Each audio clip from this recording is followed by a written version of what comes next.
نحمده ونصلي ونسلم على رسوله الكريم أما بعد فأعوذ بالله من الشيطان الرجيم بسم الله الرحمن الرحيم إنما يخشى الله من عباده العلماء صدق الله مولانا العلي العظيم وصدق رسوله النبي الأمين ونحن على ذلك لمن الشاهدين والشاكرين والحمد لله رب العالمين۔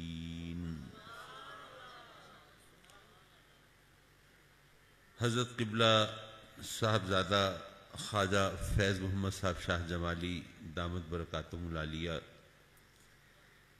حضرت صاحبزادہ خواجہ قمر الدین صاحب شاہ جمالی دامت برکاتہم العالیہ، حضرت قبلہ صاحبزادہ خواجہ فخر الدین صاحب شاہ جمالی دامت برکاتہم العالیہ، اور حضرت قبلہ صاحبزادہ خواجہ محمد نور الدین صاحب شاہ جمالی دامت برکاتہم العالیہ، اور حضرت قبلہ صاحبزادہ خواجہ معین الدین شاہ جمالی دامت برکاتہم العالیہ، علماء کرام، مہمانان گرامی اور حاضرین محفل، اللہ کا فضل ہے، احسان ہے کہ ہمیں اس ہستی کی یاد منانے کے لیے یہ موقع اور سعادت میسر آ رہی ہے، جن کو بجا طور پر ان ہستیوں میں شمار کیا جاتا ہے جن کو اللہ کے محبوب ہونے کا درجہ حاصل ہوتا ہے۔ ویسے تو ماشاءاللہ ہم اہل سنت چونکہ عقیدتوں اور محبتوں کی فراوانی میں عہدے، منصب، القاب، آداب بانٹنے میں بہت فراخ دل واقع ہوئے ہیں، لیکن یقین جانیے کہ شیخ الحدیث و تفسیر اور شیخ طریقت اور ہادی و رہبر جیسے الفاظ حضرت قبلہ مولانا محمد اکرم شاہ جمالی رحمۃ اللہ علیہ جیسی ہستی کو جچتے ہیں۔ آج کل جیسے ابھی ذکر بھی ہو رہا تھا اور ماشاءاللہ فریدی صاحب اپنے اشعار میں بھی تذکرہ کر رہے تھے کہ بہت سے لوگ ایسے ہیں جن کو علم سے کوئی تعلق نہیں، لیکن وہ رہبر اور ہادی بنے بیٹھے ہیں، جبکہ بظاہر اگر کسی نے مکتب مدرسے کا رخ نہ بھی کیا ہو، لیکن اگر کسی کی نظر سے فیض یافتہ ہے تو علم کی نفی وہاں بھی نہیں ہے۔ وہ اس لیے کہ ہم اس نبی کے نام کا کلمہ پڑھتے ہیں جن کا لقب تو امی ہے، لیکن ان کے علم کے پھریرے تو سارے جہانوں میں لہرا رہے ہیں۔ حضرات محترم، علم ظاہر اور علم باطن اگر آپ اس پس منظر میں یہ تقسیم کریں تو میں عرض کروں گا کہ یہ ذہن میں رکھیے، میں ایک مثال کے ذریعے سمجھاؤں، شاید بات آسانی سے بیٹھ جائے ذہن میں۔ فرض کریں آپ کے پاس گاڑی ہے، آپ نے ایک ڈرائیور رکھا، ڈرائیور اچھا ہے، بہت اچھی گاڑی چلاتا ہے، سمجھدار ہے، لیکن اگر اسے انجن سے واقفیت نہیں تو چلتی گاڑی تو چلا لے گا، کہیں انجن میں خرابی ہوگی تو پھر آپ بھی کھڑے ہوں گے، گاڑی بھی کھڑی ہوگی، ڈرائیور بھی کھڑا ہوگا۔ لیکن اگر کوئی ایسا ڈرائیور رکھا ہے جو گاڑی چلانے کے ساتھ ساتھ ذرا انجن کے بارے میں بھی جانتا ہے، تو اگر کہیں کوئی خرابی ہوگی تو ہاتھ پاؤں مار کے وہ انجن کی خرابی پکڑ کے اس کو ٹھیک کر کے پھر کام چلا لے گا اور گاڑی کو روانہ کر دے گا۔ تو یہی فرق ہے، جن کا علم ظاہر سے تعلق نہیں وہ چلتی گاڑی تو چلا لیتے ہیں، لیکن اگر کہیں خرابی ہو تو پھر ان بزرگوں کی ضرورت ہوتی ہے جن کا تعلق علم ظاہر سے بھی جڑا ہوا ہوتا ہے۔ حضرات مکرم، اگر میں قرآن کی روشنی میں یہ بات کہوں، آیت تو دوسری پڑھی تھی اور خیال تھا کچھ اور بات کرنے کا، لیکن گفتگو کچھ اس انداز سے چل پڑی تو چلیے میں اپنی گفتگو کا رخ نہیں موڑتا، دوسری آیت پر کلام کر لیتے ہیں۔ رب کائنات نے فرمایا وَمَن يُطِعِ اللَّهَ وَالرَّسُولَ فَأُولَٰئِكَ مَعَ الَّذِينَ أَنْعَمَ اللَّهُ عَلَيْهِمْ مِنَ النَّبِيِّينَ وَالصِّدِّيقِينَ وَالشُّهَدَاءِ وَالصَّالِحِينَ، جنہوں نے اللہ کی طاعت کی اور اللہ کے رسول کی طاعت کی، وہ ان کے ساتھ ہوں گے جن پر اللہ کا انعام ہوا۔ میں خاص طور پر ذرا توجہ کا طلبگار رہوں گا۔ ہمارے جو بڑے اچھے خطیب، واعظین، مقررین ہوتے ہیں، ان کو یہ فن آتا ہے، وہ سبحان اللہ کہلواتے ہیں، لوگوں کو جگاتے ہیں اور فکر کے سفر میں ساتھ لے کے چلتے ہیں۔ میری مجبوری یہ ہے، مجھے یہ سب کام نہیں آتا۔ مجھے تو اگر کھلی آنکھیں اور جاگتے ذہن مل جائیں تو میں بات کر لیتا ہوں، ورنہ اجازت لے لیتا ہوں۔ رب کائنات نے فرمایا کہ جنہوں نے اللہ اور اس کے رسول کی طاعت کی وہ ان کے ساتھ ہوں گے جن پر اللہ کا انعام ہوا۔ پتہ چلا کہ دو جماعتوں کا ذکر رب کائنات نے یہاں فرمایا۔ پہلی جماعت وہ جنہوں نے اللہ رسول کی طاعت کی، اور دوسری جماعت وہ جن کی رفاقت ان طاعت کرنے والوں کو نصیب ہوگی۔ دو جماعتیں ہیں، اللہ کی طاعت کی، اللہ کے رسول کی طاعت کی۔ تو اللہ نے فرمایا کہ تمہیں ان کی رفاقت ملے گی، ان کا ساتھ ملے گا، ان کی صحبت ملے گی، ان کی ہم نشینی ملے گی جن پر اللہ کا انعام ہوا۔ پتہ چلا کہ جن پر اللہ کا انعام ہوا وہ اور ہیں، اور جنہوں نے اللہ رسول کی طاعت کی وہ اور ہیں۔ اب یہاں پر کچھ الجھنیں ہیں، وہ ذرا سلجھاتا چلوں۔ تقریر تو ختم ہو جاتی ہے، تحریر باقی رہتی ہے۔ یہ میرے والد گرامی رحمۃ اللہ علیہ کا یہ تازہ شمارہ ہے، میلاد نمبر، کوئی دوست لینا چاہیں تو حاضر ہے۔ میں یہ عرض کر رہا تھا، اب یہ بات ذہن میں رکھیے، دو جماعتوں کا ذکر، ایک جنہوں نے اللہ رسول کی طاعت کی، ایک وہ جن پر اللہ کا انعام ہوا۔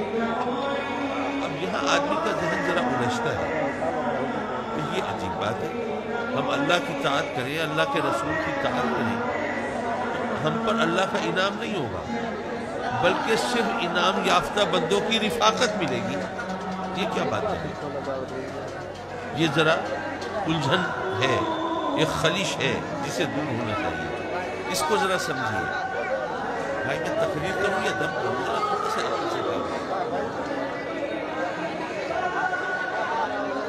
حضرات محترم، بات دراصل یہ فرض کیجئے آپ نے ایک باورچی رکھا نوکر، اس کی ایک تنخواہ مقرر کی، اب وہ کھانا پکا رہا ہے، اپنی ڈیوٹی انجام دے رہا ہے، تو جو آپ اس کی تنخواہ ہے وہ اس کو دیتے رہیں گے، وہ صحیح کام کر رہا ہے تو آپ اس کے ساتھ کوئی گڑبڑ نہیں کریں گے، تنخواہ دیتے رہیں گے۔ لیکن اگر وہ کھانا پکانے کے ساتھ برتن بھی دھو دے، کچن کی صفائی بھی کر دے، بازار سے سودا بھی لے آئے گئے مہمانوں کی خاطر تواضع بھی کر دے، تو آپ سوچیں گے کہ بھئی یہ بندہ بڑا اچھا ہے، اپنی ڈیوٹی کے ساتھ یہ اور بھی کام کر لیتا ہے، تو اس کو ذرا کچھ بخشش، کچھ انعام بھی ملنا چاہیے، ٹھیک ہے نا؟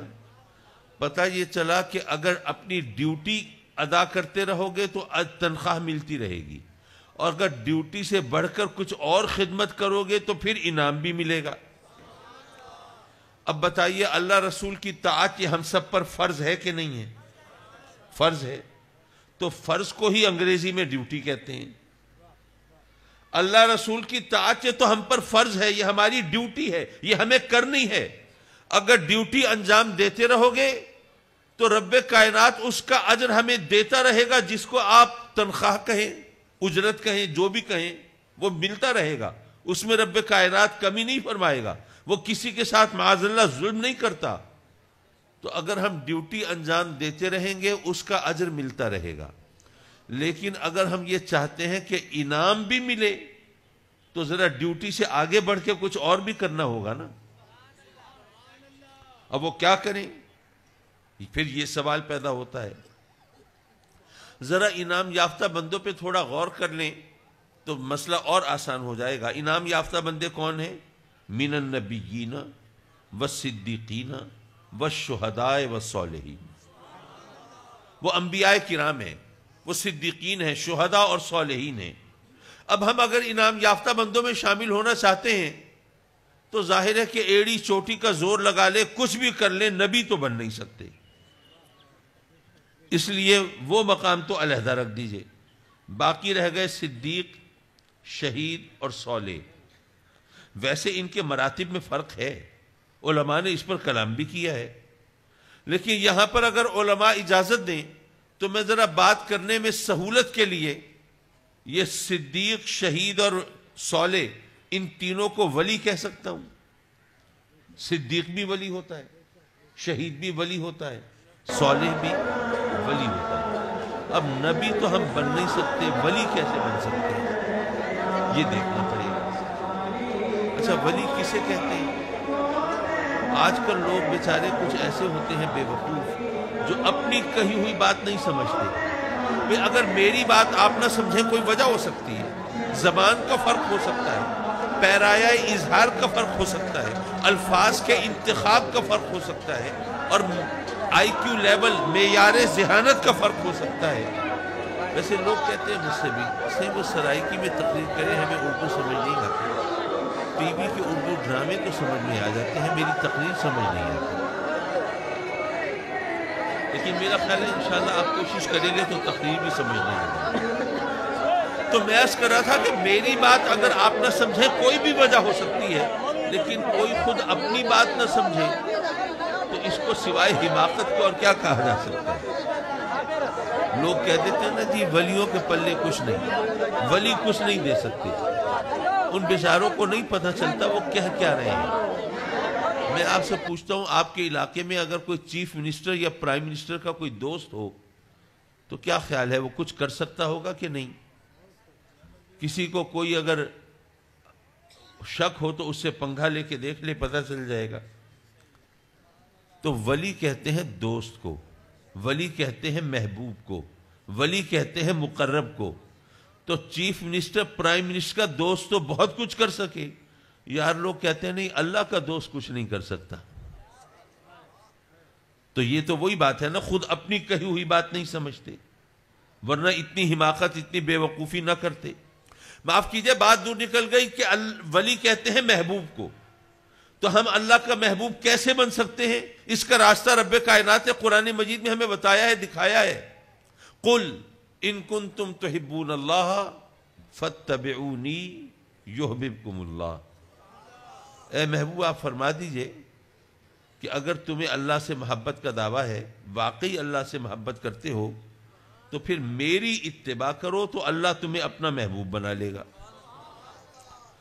پتہ چلا کہ اگر آقا کریم کی اتباع کریں گے تو اللہ کے محبوب بن جائیں گے، ولی بن جائیں گے. یہ قرآن کی بات ہے. میں ابھی حدیثوں کو نہیں لایا درمیان میں، کوئی ادھر ادھر کی بات بھی نہیں کی، سیدھا سادہ قرآن کا ترجمہ جس میں کسی کو اگر مگر کی بھی گنجائش نہیں. اگر آقا کریم حضور علیہ السلام کی اتباع کرو گے تو قرآن کا وعدہ ہے کہ رب کائنات فرماتا ہے کہ میں ان کو اپنا محبوب بنا لوں گا، تو وہ میرے ولی بن جائیں گے، کیونکہ محبوب، ولی محبوب کو کہتے ہیں. لیکن اگر اللہ اور اس کے رسول کی طاعت کرو گے تو محبوبوں کی رفاقت ملے گی، ساتھ ملے گا. اب یہاں پر ذرا مسئلہ تھوڑا اور پیچیدہ ہو گیا. ہم تو سمجھتے تھے کہ طاعت اور اتباع ایک ہی چیز ہے، اللہ رسول کی طاعت کریں یا ان کی اتباع کریں، ایک ہی بات ہے. ہم تو اس کو مترادفات میں سمجھتے تھے، بھئی ایک ہی لفظ ہے، دو الفاظ، ایک ہی مطلب ہے، دو الفاظ ہیں. لیکن نہیں، یہاں پتہ چل رہا ہے کہ اتباع اور طاعت میں فرق ہے. اگر طاعت کرو گے تو محبوبوں کی رفاقت ملے گی، ہم نشینی ملے گی، صحبت ملے گی، ساتھ ملے گا. لیکن اگر آقا کریم کی اتباع کرو گے تو خود انعام یافتہ بن جاؤ گے، محبوب بن جاؤ گے. تو یہ فرق کیا ہے؟ یہ کچھ سمجھ نہیں آئی ابھی. میں عرض کروں گا طاعت کہتے ہیں، طاعت کا مطلب ہے حکم ماننا. طاعت حکم کی ہوتی ہے نا، جو حکم دیں وہ مان لیں، بھئی یہ میرا طاعت شعار ہے. لیکن اتباع میں حکم کی شرط نہیں ہوتی. میں ایک مثال کے ذریعے سمجھاؤں. فرض کیجئے آپ کے دو نوکر ہیں. ایک نوکر جو ہے وہ بڑا طاعت شعار ہے، جو حکم دے بجا لاتا ہے، اگر مگر نہیں کرتا، چوچرا نہیں کرتا، بہانہ سازی نہیں کرتا، کاہل نہیں ہے، کام چور نہیں ہے، جو حکم دے بجا لائے. لیکن دوسرا نوکر جو ہے وہ بچپن سے آپ کی خدمت میں ہے، اسے حکم دینے کی ضرورت نہیں پڑتی، وہ آپ کا مزاج آشنا ہے، اس کو پتہ ہے کس وقت آپ کو کیا چیز چاہیے ہوتی ہے، کس چیز کی طلب ہوتی ہے، تو اس کو حکم دینے کی حاجت نہیں ہے، وہ از خود آپ کی خدمت میں لگا ہوا ہے. تو آپ کو کون سا خدمتگار زیادہ عزیز ہوگا؟ جس کو حکم دینے کی ضرورت نہیں پڑتی.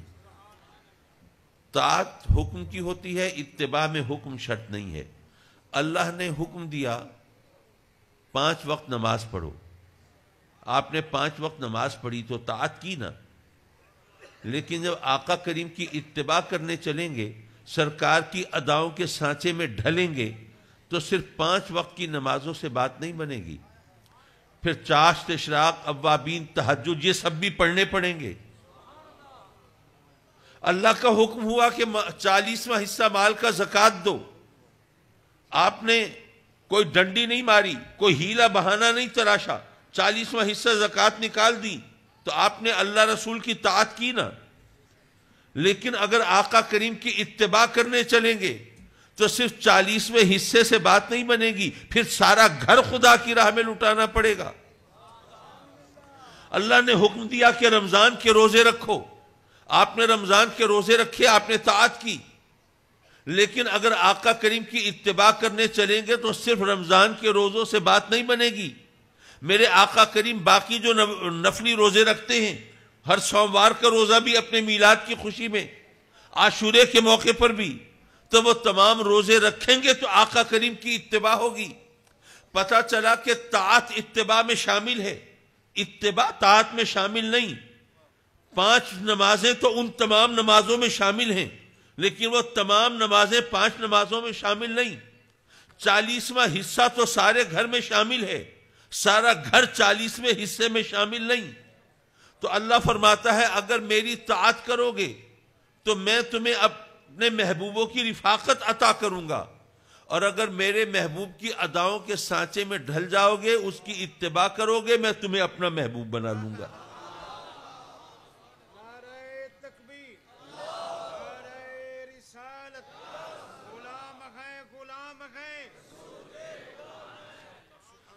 حضرات مکرم، اب یہاں پر سوال پیدا ہوتا ہے کہ بھئی ہمارا اصل مدعا، اصل مطلوب، اصل مقصود تو اللہ کا محبوب بننا ہونا چاہیے. اگر مجھ سے بیان کرنے میں کہیں کوئی بے احتیاطی ہو، گستاخی ہو، میں پہلے معافی کا رب کی بارگاہ میں معافی کا طلبگار. دیکھیے کوئی کسی کو آپ ووٹ دے کے چنتے ہیں، کوئی ایم این اے بن گیا، کوئی ایم پی اے بن گیا، تو M N A M P A بننا تو ایک اعزاز ہے، ایوان اقتدار میں پہنچنا.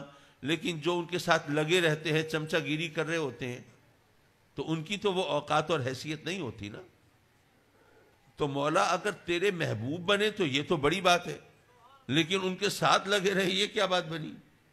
تو پھر حکم دینا تھا تو پھر طاعت، پھر اتباع ہی کا حکم دیتا، پھر طاعت کے حکم کی ضرورت کیا تھی؟ تو میں عرض کروں گا یاد رکھیے کہ اسلام میں یہ خصوصیت ہے کہ ہر ایک کے حسب حال احکام ہوتے ہیں.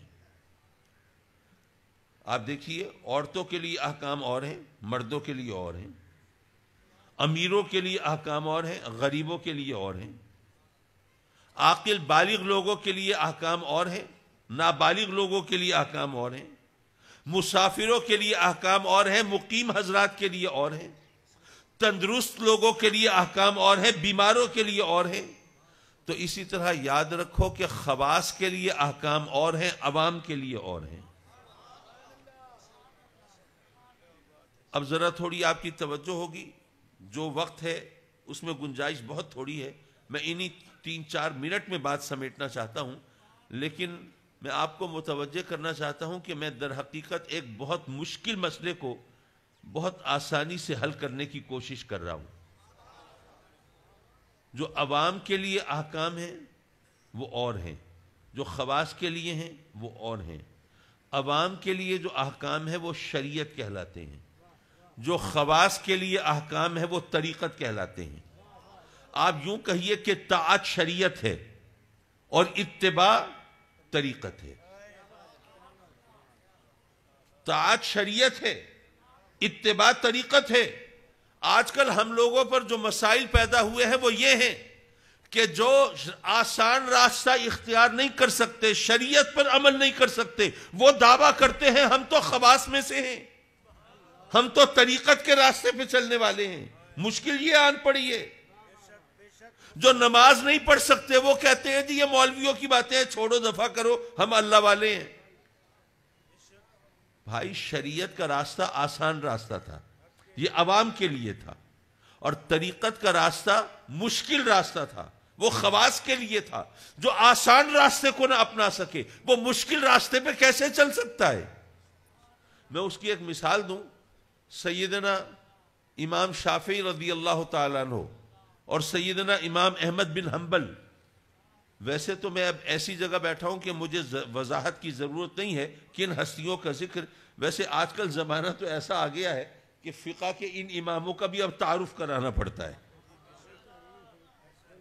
بہرحال وہ چار امام جن کی امت مسلمہ پیروی کرتی ہے، امام احمد بن حنبل، امام شافعی، امام مالک اور سراج الائمہ تمام کے سردار حضرت امام اعظم ابو حنیفہ، یہ چار امام ہیں جن کی امت مسلمہ پیروی کرتی ہے. ان میں سے دو اماموں کا ذکر ہے.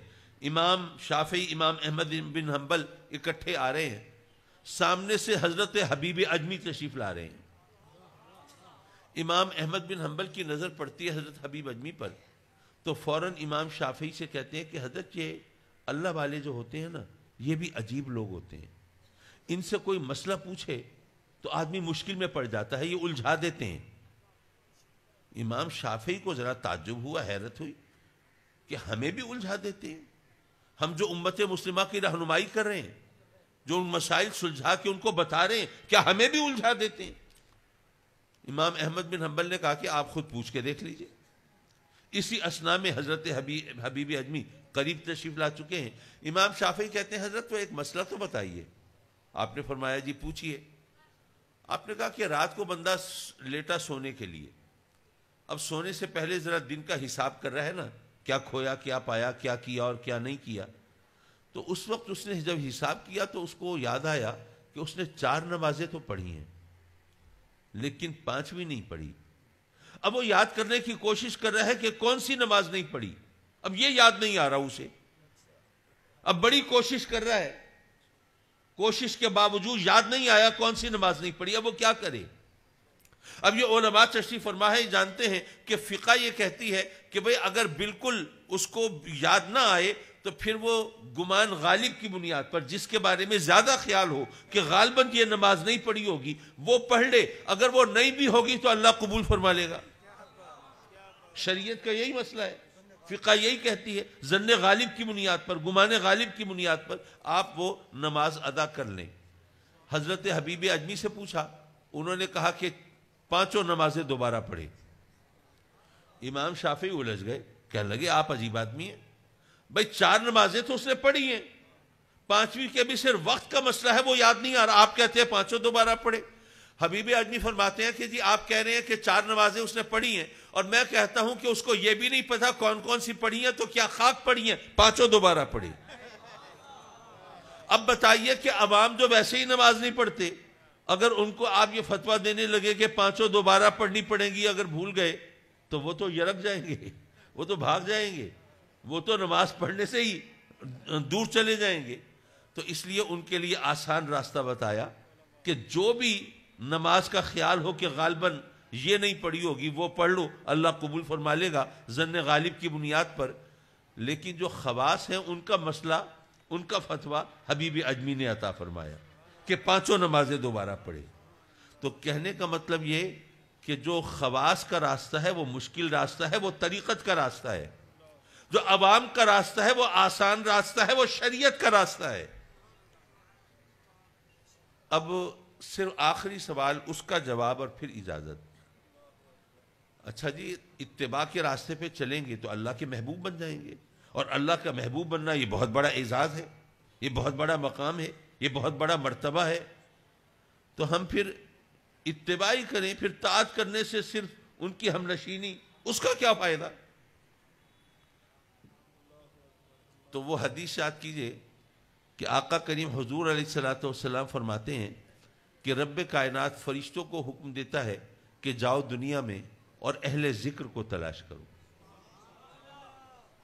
رب کے فرمان پر فرشتے آتے ہیں دنیا میں، جب کسی ایسی محفل سے گزرتے ہیں جہاں پر رب کا ذکر ہو رہا ہو، اس کی کبریائی کا، اس کی پاکیزگی کا بیان ہو رہا ہو، اس کی تسبیح و تحلیل میں لوگ وقت گزار رہے ہوں، تو کوئی فرشتہ جب ایسی محفل سے گزرتا ہے باقی فرشتوں کو آواز دیتا ہے، ہلموا الی حاجتکم، ہلموا الی حاجتکم، تمہارا گوہر مراد تو یہاں ہے، یہاں چلے آؤ۔ باقی فرشتے اس فرشتے کی آواز پر وہاں جمع ہوتے ہیں اور اس محفل کو آسمان دنیا تک اپنے پروں سے ڈھانپ لیتے ہیں، پھر رب کی بارگاہ میں حاضر ہوتے ہیں۔ رب کائنات اگرچہ اپنے بندوں کی حال کو سب سے بہتر جانتا ہے، پھر بھی فرشتوں سے دریافت فرماتا ہے، ہاں بھئی میرے بندے کیا کر رہے ہیں؟ عرض کرتے ہیں مولا تیری کبریائی بیان کر رہے ہیں، تیری پاکیزگی بول رہے ہیں، تیری حمد و تسبیح کر رہے ہیں۔ رب کائنات پوچھتا ہے کیا انہوں نے مجھ کو دیکھا ہے؟ کیا میرے جمال کا مشاہدہ کیا ہے؟ عرض کرتے ہیں نہیں مولا تیری قسم انہوں نے تجھے دیکھا تو نہیں ہے۔ اللہ فرماتا ہے اچھا اگر وہ مجھے دیکھ لیتے تو کیا کرتے؟ عرض کرتے ہیں مولا بغیر دیکھے جب وہ تیری حمد و تسبیح اس طرح بیان کرتے ہیں، تیری کبریائی اور تیرے سبحان ہونے کا ذکر یوں کرتے ہیں، اگر کبھی دیکھ لیتے تو کس شان سے وہ تیری کبریائی بیان کرتے؟ رب کائنات فرماتا ہے اچھا وہ چاہتے کیا ہیں، ان کی طلب کیا ہے، مانگ کیا ہے؟ عرض کرتے ہیں مولا وہ جنت کے طلبگار ہیں، فردوس بری کے خواہش مند ہیں۔ اللہ فرماتا ہے کیا جنت دیکھی ہے انہوں نے؟ فرشتے عرض کرتے ہیں نہیں مولا تیری قسم دیکھی تو نہیں۔ اللہ فرماتا ہے اچھا اگر وہ دیکھ لیتے تو کیا کرتے؟ فرشتے عرض کرتے ہیں مولا ابھی تو انہوں نے دیکھی نہیں، وہ جنت جو ان کے تصور سے، خیال سے، گمان سے ماورا، جس کی نعمتوں کو وہ تصور میں نہیں لا سکتے، مولا بغیر دیکھے وہ اس کے اس طرح طلبگار ہیں، شیدائی ہے، تمنائی ہیں، تو مولا اگر کبھی وہ دیکھ لیتے تو اس کی طلب کس قدر شدید ہوتی۔ اللہ فرماتا ہے اچھا وہ کس چیز سے بچنا چاہتے ہیں، پناہ کس چیز سے مانگتے ہیں؟ فرشتے عرض کرتے ہیں مولا وہ نار سے، وہ جہنم سے، تیرے عذاب سے پناہ کے طلبگار۔ اللہ فرماتا ہے کیا جہنم دیکھی ہے؟ فرشتے عرض کرتے ہیں نہیں مولا دیکھی تو نہیں جہنم۔ رب کائنات فرماتا ہے اگر وہ جہنم دیکھ لیتے تو کیا کرتے؟ فرشتے عرض کرتے ہیں مولا بھی تو دیکھی نہیں، اس کی آگ کی شدت، وہ حدت، وہ عذاب کی کیفیت، وہ اس کا تیرا قہر، تیرا غضب ابھی انہوں نے دیکھا نہیں ہے۔ بغیر دیکھے سے سن کر جب وہ اتنے کیا کہتے ہیں اپنی بولی میں اتنے یرکے ہوئے ہیں، تو مولا اگر کبھی وہ دیکھ لیتے تو ان کے خوف اور ان کی دہشت کا عالم کیا ہوتا، اور کس طرح تیری امان اور تیری پناہ کے طلبگار ہوتے۔ رب کائنات فرماتا ہے اچھا فَأُشْهِدُكُمْ أَنِّي قَدْ غَفَرْتُ لَهُمْ، تو اے فرشتوں میں تمہیں گواہ کر کے کہتا ہوں میں نے ان تمام اہل محفل کو بخش دیا۔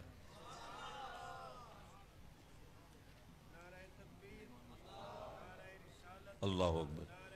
حضرت پاک پتن شریف سے حضرت قبلہ دیوان صاحب جلوہ فگن ہوئے اور